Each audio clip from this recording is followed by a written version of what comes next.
जय श्री कृष्ण मित्रों, स्वागत है आपका श्रीमद् भगवद गीता की एक नई श्रृंखला भगवद गीता की सीख में।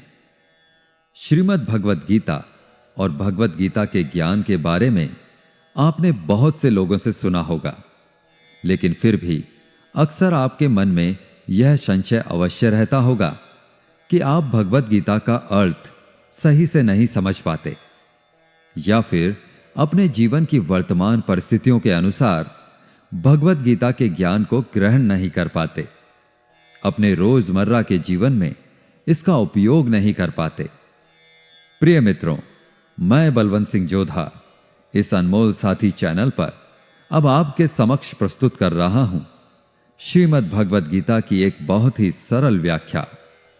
इस श्रृंखला में मैं भगवद गीता के सभी 18 अध्यायों से मिलने वाली सीख और शिक्षाओं को बहुत ही सरल शब्दों में समझाने का प्रयास करूंगा, जिसे सुनने के बाद आपको अपनी समस्याओं का समाधान अवश्य मिलेगा। आप सोचेंगे कि क्या विशेष है इस गीता में? मित्रों, गीता में अगर कुछ विशेष है तो वह है श्री कृष्ण। बाकी हम सब तो निमित्त मात्र हैं, लेकिन फिर भी मेरा पूरा प्रयास रहेगा कि मैं बहुत ही आसान और सरल शब्दों में आप तक इस पवित्र ज्ञान को पहुंचा सकूं। और इसके साथ ही मैं आपको बताऊंगा कि कैसे आप विभिन्न अध्यायों से मिलने वाली सीख को अपने जीवन में वर्तमान समय के अनुसार उतार सकते हैं, स्वयं के व्यवहार में धारण कर सकते हैं और अपने रोजमर्रा के जीवन में इसका उपयोग कर सकते हैं। तो चलिए, मैं बलवंत सिंह जोधा आपको ले चलता हूं भगवद गीता के 18 अध्यायों की इस श्रृंखला की अलौकिक यात्रा पर। साथियों, शास्त्र कहते हैं कि मनुष्य अगर गिरना चाहे तो असुरों से नीचे गिर सकता है, और अगर उठना चाहे तो देवताओं से भी ऊपर उठ सकता है। मनुष्य ही सृष्टि में एकमात्र प्राणी है जो परमात्मा तक की दूरी तय कर सकता है। इस संसार में श्रीमद् भगवद गीता के पवित्र ज्ञान से न जाने कितने ही लोगों, कितने ही महापुरुषों ने अपना जीवन बदला है। हमारे जीवन से जुड़ा ऐसा कोई प्रश्न नहीं है जिसका उत्तर भगवान श्री कृष्ण भगवद गीता में नहीं देते। हमारे मन मस्तिष्क की कोई भी शंका, परेशानी, चिंता, किसी तरह का आवेग, किसी भी तरह की दुविधा हो, दुनिया के हर धर्म संकट का उत्तर है श्रीमद् भगवद गीता। अगर आप सोचते हैं कि भगवद गीता में सिर्फ यह लिखा है कि भगवान की पूजा कैसे करते हैं, तो आप बिल्कुल गलत हैं, क्योंकि भगवद गीता सिर्फ एक किताब या धार्मिक ग्रंथ मात्र नहीं है, बल्कि इसमें वो पवित्र ज्ञान है, वो गूढ़ रहस्य है जो इस पृथ्वी पर जितने भी लोग जन्म लेकर आते हैं उनको यह सिखाता है कि इस जीवन का वास्तविक मतलब क्या है, या जीवन का सही उद्देश्य क्या है, वास्तव में जीवन कैसे जिया जाता है, मनुष्य कैसे जीवन के हर क्षेत्र में सफल होकर खुशी और आनंद को प्राप्त कर सकता है। भगवद गीता के ज्ञान ने एक दुखी और मन से हारे हुए, धनुष नीचे गिरा देने वाले अर्जुन को महाभारत के महान युद्ध का सर्वश्रेष्ठ योद्धा और विजेता बनाया। अगर आप भी अपने जीवन में किसी उद्देश्य को लेकर आगे बढ़ रहे हैं, तो मेरा विश्वास कीजिए कि आप भी अपने जीवन की समस्याओं के युद्ध के मैदान के अर्जुन हो, और इसलिए अपने जीवन की हर समस्या के समाधान के लिए इस पवित्र गीता ज्ञान को जानना आपके लिए बहुत ही आवश्यक है। आप चाहे कोई बिजनेसमैन हो, नेता या अभिनेता हो, गृहिणी हो, स्टूडेंट हो, या फिर किसी भी आयु वर्ग के क्यों ना हो, इस पवित्र ज्ञान में सभी की समस्याओं के समाधान और सभी के प्रश्नों के हल मिलते हैं। श्रीमद् भगवद गीता के बारे में कहा गया है कि एकम शास्त्रम देवकी पुत्र गीतम, एको देवो देवकी पुत्र एव, एको मंत्रस्य नामानि यानि, कर्माप्येकम तस्य देवस्य सेवा। अर्थात एकमात्र शास्त्र जिसका गायन भगवान के श्री मुख से हुआ है वो श्रीमद् भगवद गीता है।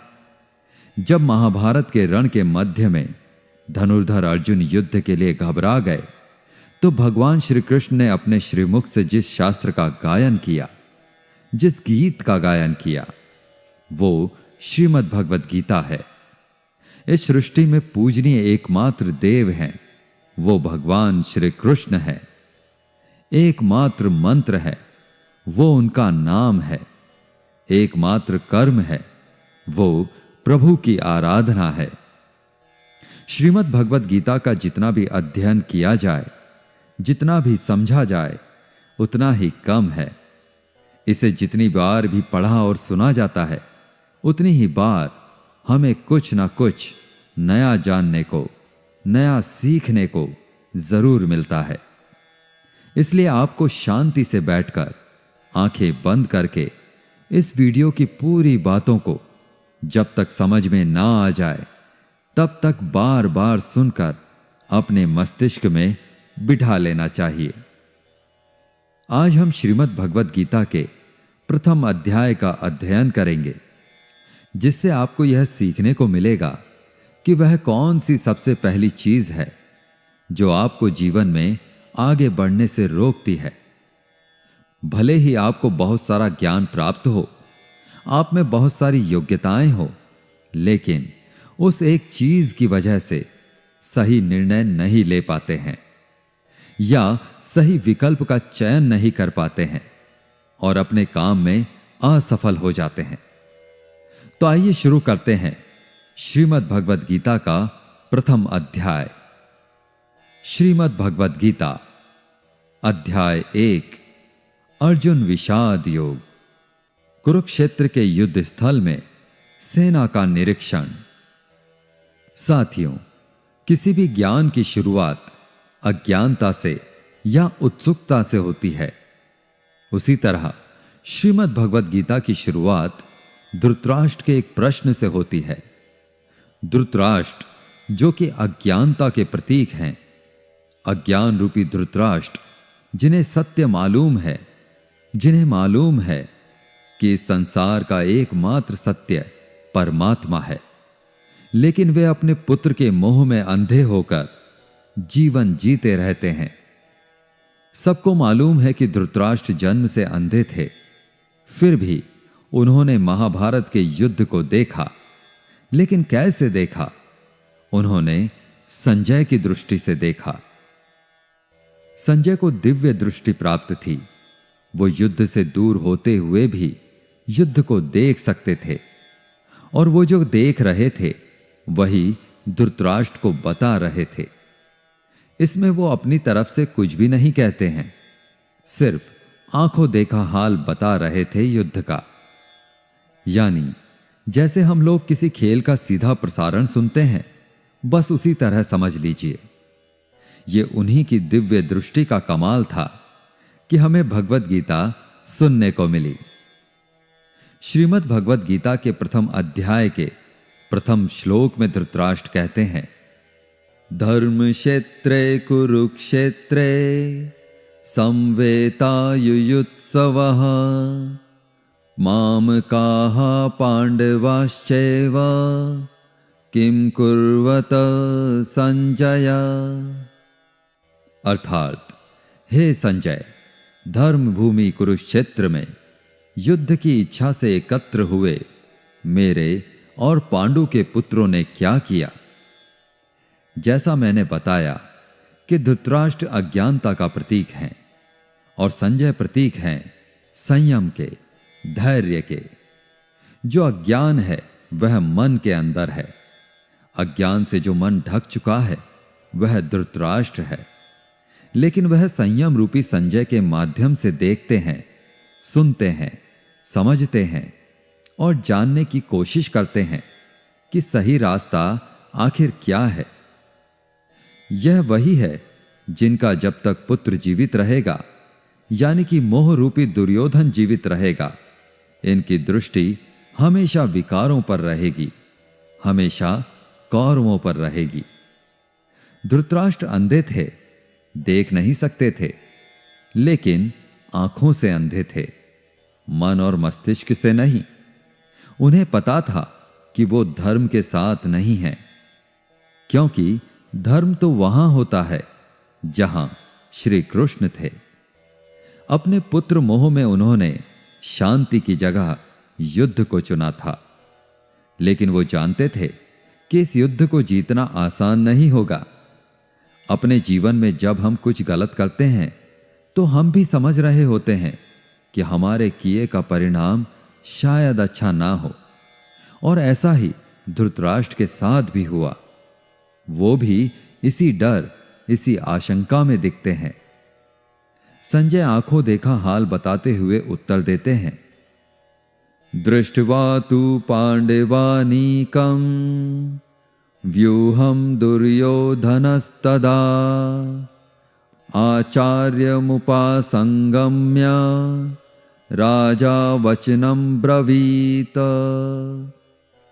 अर्थात, हे राजन, दुर्योधन पांडवों की सेना के व्यूह को देख रहे हैं और ये बात गुरु द्रोणाचार्य को जाकर कह रहे हैं।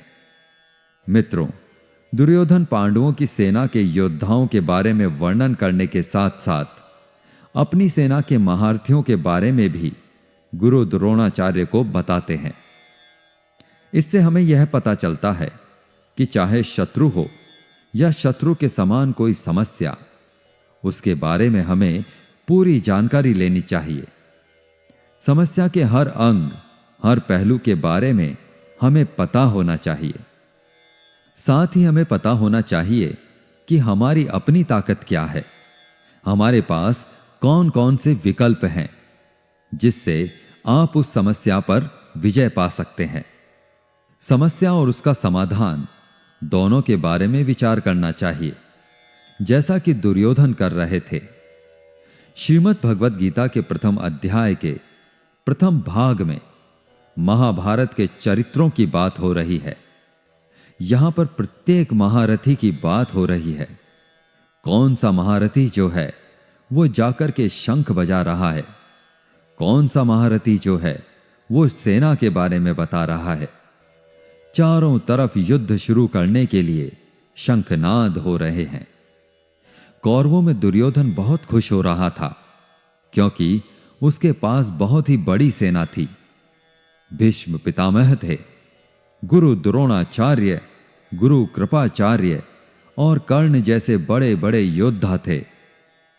पांडवों की सेना में अनुराग रूपी अर्जुन, भाव रूपी भीम, धर्म रूपी युधिष्ठिर सहित पांचों पांडव, भगवान श्री कृष्ण और अभिमन्यु आदि थे। यह युद्ध पूरी तरह से पारिवारिक युद्ध ही था। पांडवों और कौरवों के लिए गुरु द्रोणाचार्य और कृपाचार्य दोनों एक ही थे। भीष्म भी एक ही थे। साथ ही साथ पांडव और कौरव खुद भी आपस में चचेरे भाई थे। लेकिन हर कोई जीतने के उद्देश्य से रणभूमि में आया हुआ था। इस अध्याय के 15वें श्लोक में संजय धृतराष्ट्र को बताते हैं कि पांचजन्यम ऋषिकेशो देवदत्तम धनंजयः पौंड्रम दध्मो महाशंखम भीमकर्मा वृकोदरः। अर्थात ऋषिकेश श्री कृष्ण ने अपना पांचजन्य शंख बजाया, अर्जुन ने देवदत्त शंख तथा अति भोजी एवं अति मानवीय कार्य करने वाले भीम ने पौंड्र नामक भयंकर शंख बजाया। इस श्लोक में भगवान श्री कृष्ण को ऋषिकेश कहकर संबोधित किया गया है, क्योंकि वे ही समस्त इंद्रियों के स्वामी हैं। सारे जीव उनके भिन्न अंश हैं, अतः जीवों की इंद्रियां भी उनकी इंद्रियों के अंश हैं। भगवान समस्त जीवों के हृदय में स्थित होकर उनकी इंद्रियों को निर्देशित करते हैं। यहां कुरुक्षेत्र की युद्ध भूमि में भगवान कृष्ण अर्जुन की दिव्य इंद्रियों को निर्देशित करते हैं। इसीलिए उनको ऋषिकेश कहकर संबोधित किया गया है। आप जैसे जैसे श्रीमद् भगवद गीता को पढ़ते जाएंगे तो आप समझते जाएंगे कि बहुत सारे चरित्रों के बारे में आगे कोई बात नहीं हुई है।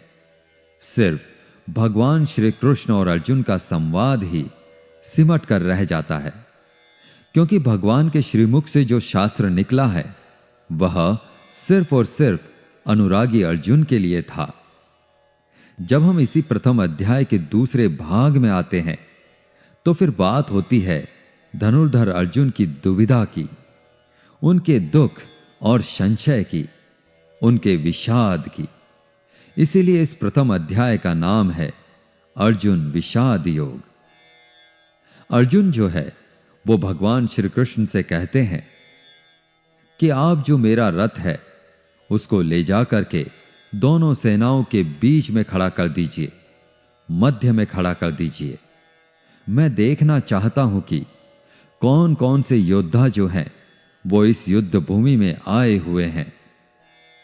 भक्त वत्सल भगवान श्री कृष्ण जो अपने परम मित्र अर्जुन के लिए इस युद्ध में उनका सारथी बनना स्वीकार करके अर्जुन के साथ सारथी के रूप में रथ पर स्थित हैं, वो अर्जुन के आग्रह के अनुसार रथ को दोनों सेनाओं के मध्य में ले जा करके खड़ा कर देते हैं। अर्जुन देखते हैं कि युद्ध भूमि में दोनों तरफ जो है उनके अपने हैं। कोई काका है, कोई मामा है, कोई गुरु है, कोई भाई बंधु है। अर्जुन ने युद्ध के मैदान में जहां भी देखा वहां दोनों तरफ ही सिर्फ परिवार वाले नजर आ रहे थे। यह देखकर अर्जुन बहुत दुखी और व्याकुल हो जाते हैं। उनके हाथ से उनका धनुष गांडीव छूटकर गिर जाता है। उनकी त्वचा जलने लगती है, उन्हें बुखार आ जाता है। समझ में नहीं आता कि यह कैसा युद्ध है जिसमें दोनों तरफ अपने ही लोग खड़े हुए हैं। अर्जुन को भी भ्रम हो जाता है और बहुत ही दुखी होकर वो भगवान श्री कृष्ण के समक्ष अपने दुख और दुविधा को प्रकट करते हैं। अर्जुन कहते हैं, हे केशव, मैं कैसे यह युद्ध कर सकता हूं? इस युद्ध भूमि में युद्ध के लिए एकत्रित हुए ये सब तो मेरे अपने ही हैं। मैं कैसे पितामह भीष्म और गुरु द्रोणाचार्य से युद्ध करूंगा, क्योंकि ये दोनों तो मेरे पूजनीय गुरुदेव हैं।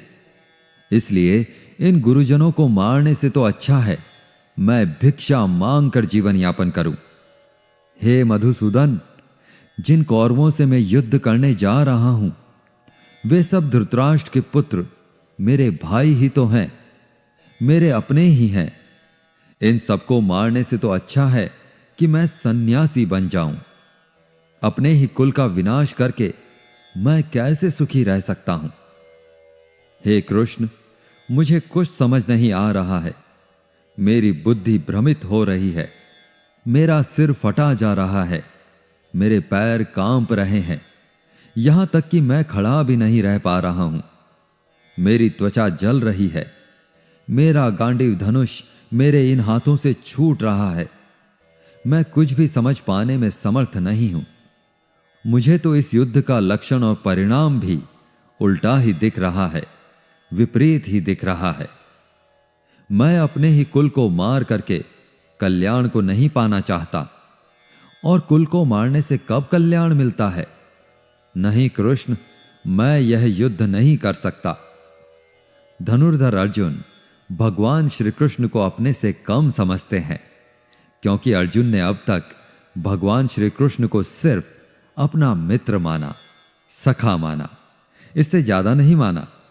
अर्जुन को नहीं पता था कि इसी भगवत गीता में आगे चलकर 11वें अध्याय में इसी अर्जुन को, जो अनुराग का रूप है, उसे भगवान के विराट विश्व रूप के दर्शन होने वाले हैं।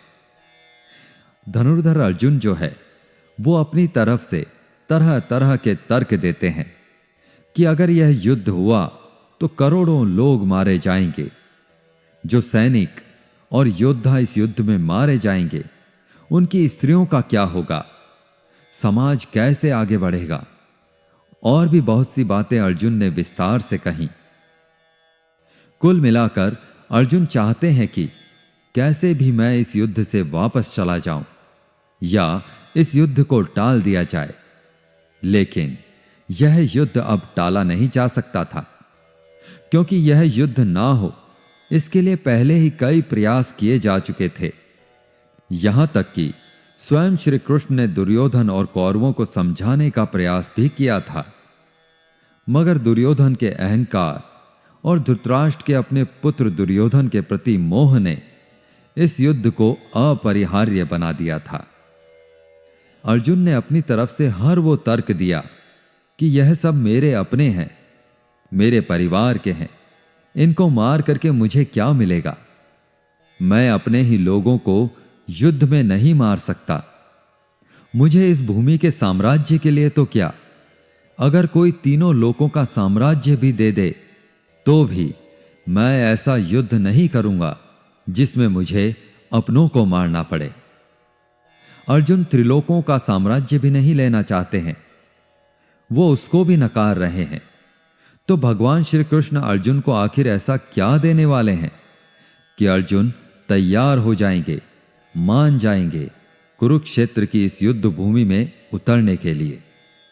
सब कुछ विस्तार से जानेंगे श्रीमद् भगवद गीता के आने वाले अध्यायों में। प्रथम अध्याय के अंत में अर्जुन जो है वे हताश और निराश होकर के रथ में पीछे जाकर बैठ जाते हैं।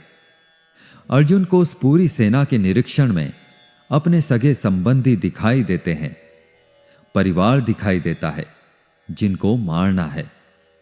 जहां तक हमारे संबंध होते हैं वहीं तक हम अपनी दुनिया मानते हैं। अर्जुन को मालूम नहीं था कि जो उनके मित्र श्री कृष्ण हैं वे स्वयं भगवान हैं, और अर्जुन को जब यह मालूम चलने लगता है तो वे गिड़गिड़ाने लगते हैं, क्षमा मांगने लगते हैं।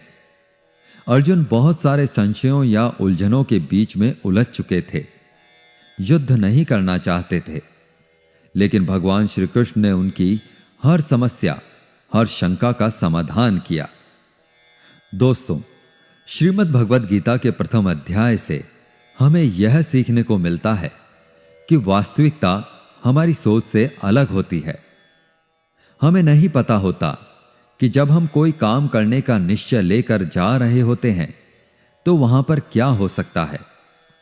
जब हम किसी बुरी चीज का सामना करते हैं तो हम संयम खो बैठते हैं और घबरा जाते हैं। घबरा जाने के बाद हम हमारा ही असली रूप भूल जाते हैं।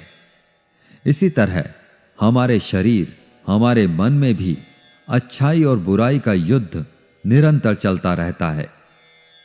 धर्म क्षेत्र और कुरुक्षेत्र दोनों हमारे ही भीतर उपस्थित होते हैं, जिनके कारण हमारे मन में भी अर्जुन की ही भांति तरह तरह के संशय, तरह तरह के भ्रम उत्पन्न होने लगते हैं। इन संशयों से उबरने के लिए श्रीमद् भगवद गीता के ज्ञान के माध्यम से भगवान श्री कृष्ण की शरण में जाने का मौका मिलता है। इस प्रकार आप जो पाप हैं, जो बुरे कर्म हैं, उन्हें पीछे छोड़ने लगते हैं तथा पुण्य के साथ, अच्छे कर्मों के साथ आगे बढ़ने लगते हैं और अपने ही क्षेत्र को, जो अपना शरीर है, अपना मन है, उसे धर्म क्षेत्र बना लेते हैं। लेकिन अगर आप विकारों के साथ, बुराइयों के साथ चलते हैं, काम, क्रोध, लोभ, मोह के साथ चलते हैं, तो आप अपने शरीर, अपने ही मन को कुरुक्षेत्र बना लेते हैं। भले ही अर्जुन युद्ध कला में निपुण थे, सर्वश्रेष्ठ थे, और भले ही वे युद्ध करने के लिए मैदान में धनुष उठाकर चले आए थे, लेकिन युद्ध सिर्फ हथियारों के चलाना जानने से नहीं होता। उसके लिए दृढ़ निश्चय भी चाहिए होता है, अपनी भावनाओं पर नियंत्रण चाहिए होता है। मैदान में आकर अर्जुन को अपने निश्चय या कर्तव्य से ज्यादा अपने संबंधियों और गुरुओं से मोह हो गया और फिर वे दुखी हो गए। वे युद्ध करने का निर्णय नहीं ले पाए। इससे यह भी सीखने को मिलता है कि जीवन में हमें हमारा कर्म करने से सबसे पहले रोकने वाला अगर कोई होता है तो वह है हमारा मोह, लगाव या अपनापन।